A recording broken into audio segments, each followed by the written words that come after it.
এই ফর্মটা 2024-25 একদম রিসেন্ট যে এক্সামটা হয়েছে সেই এক্সাম যারা দিয়েছিল তাদের থেকে কালেক্ট করা। এখানে তোমরা ডেট দেখতে পারতেছো 5/12/2025 এবং গত বছর 10ই মে এক্সাম হয়েছিল। তো এখানে আমরা একটা ডাটা কালেক্ট করছি যে আনুমানিক কতটা সে শিওর করেছে। যেহেতু এখানে মার্ক প্রকাশিত হয় না টেক্সটাইল এক্সামে, তাই স্টুডেন্টের ডাটাই আমাদের শেষ ভরসা এবং কার কত মেরিট আসছে, কোন টেকে চান্স পেয়েছে।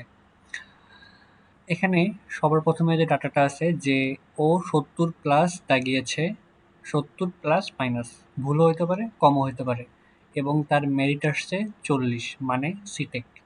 এরপরে ও জানে না কিন্তু ওর মেরিট 95 আসছে সিটেক।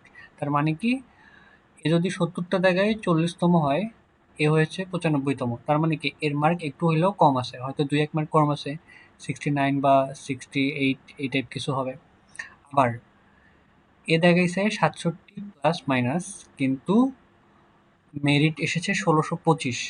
তার মানে এটা রং ইনফরমেশন, কারণ যদি এতগুলা কারেক্ট হইতোই, সত্যি কারেক্ট হইতো, ওর সি থেকে চান্স হইতো। এবং গত বছর লাস্ট মেরিট গিয়েছিল 2020, এটা ছিল গত বছরের লাস্ট মেরিট। তো ফর্মটা যেহেতু আমরা একদম প্রথম দিকে কালেক্ট করছি, তাই ততক্ষণ পর্যন্ত সে ওয়েটিংয়ে ছিল, তবে পরবর্তীতে হয়তো এমটেক বা এসটেকে ওর চান্স হয়েছে।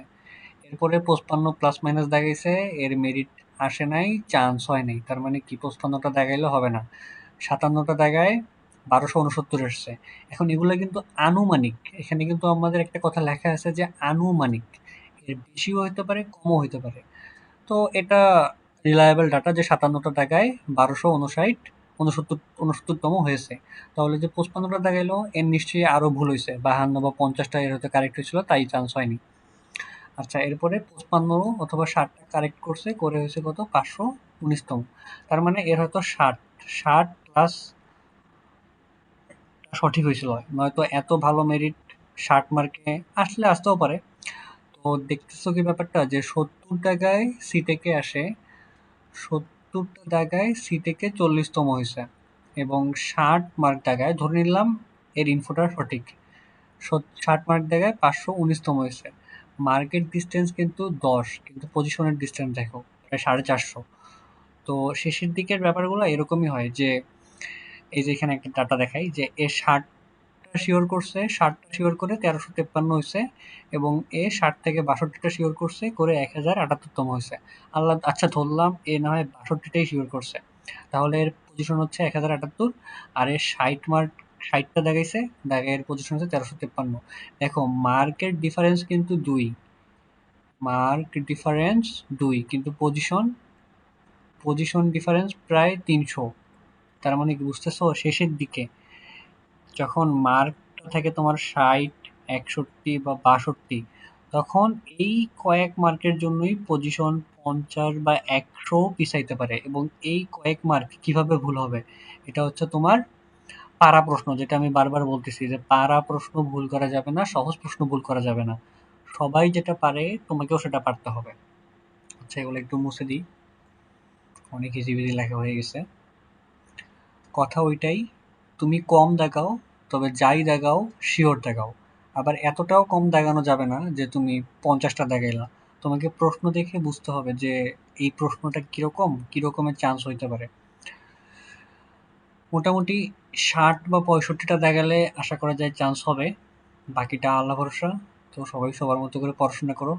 আচ্ছা যাই হোক, এর পরের ডাটাগুলো যদি দেখাই, যে 40টা দাগিয়েছে চান্স হয়নি শিওর, 55+ দাগিয়েছে 789, এটাও রিলায়েবল ডাটা, হয়তো এর 55টাই সঠিক ছিল, 55 বা 58টাই সঠিক ছিল, এবং যার কারণে 719তম হয়েছে।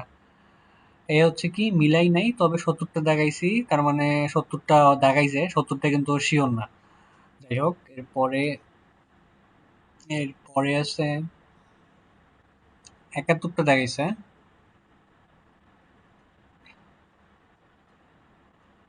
কি ব্যাপার, আমার কার্সর কই গেল, ওয়েট এ মিনিট।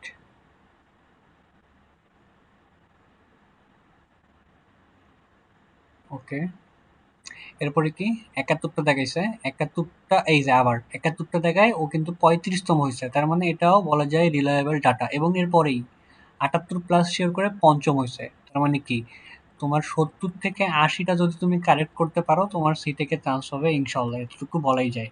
এবং চান্স পাইতে গেলে ৬০টার বেশি দেখাইতে হবে, এতটুকু আমরা এই ডাটা থেকে বুঝতে পারতেছি। আবার ৫০টা দেখাইছে চান্স হয়নি, অলমোস্ট ৬৪ অথবা ৬৫টা শিওর করছে ১০৮৯। এটাও রিলায়েবল ডাটা, হয়তো ৬৪ একটু কম মার্ক সে পাইছে, মানে ৬৪ থেকে ধরো ৬২টা হয়তো দেখাইছে, নয়তো আর একটু ৬৫ পাইলে হয়তো আর একটু উপরে পজিশন থাকতো। এই যে ৬০টা শিওর করছে ১৩৫৩, ৬৫টা শিওর করছে ১২১৮। একই ডাটা আবার বলছে ৬৫টা দেখাইছে ৫৯৪, তার মানে এর হয়তো আরো বেশি, ৬৭ বা ৬৮টা ঠিক হবে। এই যে ৭৬টা, এই ৭৬টা দেখাইছে ৭৫২। না, এটা তো হিসাব মতে আরো বেশি হওয়া দরকার, তার মানে কি এর ভুল গেছে, হয়তো বা 68 বা 69 এরকমটা শিওর হয়েছে ওর। এরপরে সেভাবে মনে নেই, শূন্যটা উত্তর করেছিলাম, কিছু নেগেটিভ ছিল, যাই হোক এটা অসম্পূর্ণ ডাটা, এটা বাদ। এই যে এ বলছে ৬৩টার মতো দাগাইছে, ১২১ থেকে ১২৩ মার্ক, ১২৬০ পজিশন। তার মানে কি সিট তো তোমার ১২০০টা, কিন্তু মেরিট কিন্তু যায় ২০২০ পর্যন্ত গতবার গিয়েছে। এবার মনে হচ্ছে আরো বেশি যাবে, কারণ গুচ্ছ এক্সাম হয়ে গেছে, সব এক্সাম হয়ে গেছে। তো ধারণা করা যায় ২০০০ তো যাবেই ইনশাল্লাহ। এরপরে এরপরে কি শেষ নাকি? আচ্ছা, এরপরে ৫৫টা জায়গায় কততম? ১১৫৭। এটাও মোটামুটি রিলায়েবল ডাটা, কারণ তার হয়তো ৫৫ বা ৫৬-৫৭র মতোটা শিওর ছিল। তো আসলে ৬০ মার্ক, ৬০টার বেশি মানে ১২০ প্লাস পাইলে তুমি মোটামুটি সেফ। এর জন্য তোমাকে ৬০টা এমসিকিউ শিওর করতে হবে, তাহলে তুমি মোটামুটি সেফ। আর ৫৫ থেকে ৬০ এই রেঞ্জটা আসলে রিস্কি, চান্স হইতেও পারে নাও হইতে পারে, হয়তো বা ওয়েটিং থেকে হবে। এরপরে এগুলো তোমরা দেখে নিও তোমাদের মন চাইলে, তবে কথা ওইটাই, কথা এই যে একটা পাবলিক পাওয়া গেছে ৯৫টা দেখাইছে নো, তার মানে কি সব আন্দাজে দেখাইছে। এ কি ১৪০ প্লাস মাইনাস মানে কি ৭০টা দেখাইছে এবং ৫৭ মেরিট, বুঝতেই পারছো সিটেক আসবে। তাহলে আমরা যদি এই ডাটাগুলো ওভারভিউ করি, তাহলে তোমার সিটেক, যদি তুমি সিটেকে পড়তে চাও বা সিটেক, সিটেক মানে সিটেক, পিটেক, বিটেক, টেকেন, এই ৪টা কলেজে যদি তুমি পড়তে চাও যেগুলো পুরনো, তোমার মার্ক লাগবে ৭০ থেকে ৮০। এটা বলাই যায়, হয়তোবা ৭০-এর একটু কমও লাগতে পারে, ৬৯, ৬৮টাও হয়তোবা হইতে পারে। এবং চান্স পাইতে গেলে তোমাকে ৬০ প্লাস মার্ক সেফ ধরা যায়। এবং ওয়েটিং, তুমি যদি ওয়েটিং এর আশায় থাকো তাহলে তোমাকে ৫৫ থেকে ৬০-এর মধ্যে পাইতে হবে, ৫৫-র কম পাইলে কিন্তু হবে না। এবং এই যে ডাটাগুলো এখানে আছে এগুলো কিন্তু সব স্টুডেন্টের দেয়া ডাটা, আমি নাম পরিচয় ওইদিকে রাখছি যেন এটা কোনো ইস্যু না হয়। তো এগুলা যে কোনো মুহূর্তে চেঞ্জ হইতে পারে, কারণ কোশ্চেন প্যাটার্ন কি হবে না হবে এগুলো আমরা কেউই জানি না। কয়েক বছর আগে কৃষির প্রশ্ন কঠিন হয়েছিল, এরপর থেকে সব প্ল্যাটফর্মগুলা ওদের প্রশ্ন হার্ড করা শুরু করছে, যেন কঠিন প্রশ্ন হইলেও ওরা, ওদের দায় না থাকে, ওরা যেন বলতে পারে যে ওরাও তো কঠিন প্রশ্ন পড়াইছে। তো গতানুগতিকভাবে প্রশ্ন যেভাবে হয় আশা করা যায় সেভাবেই প্রশ্ন হবে। এবং ৭০ সিটেকের জন্য এবং ৬০ প্লাস চান্স পাওয়ার জন্য। তো এতটুকুই বলার ছিল।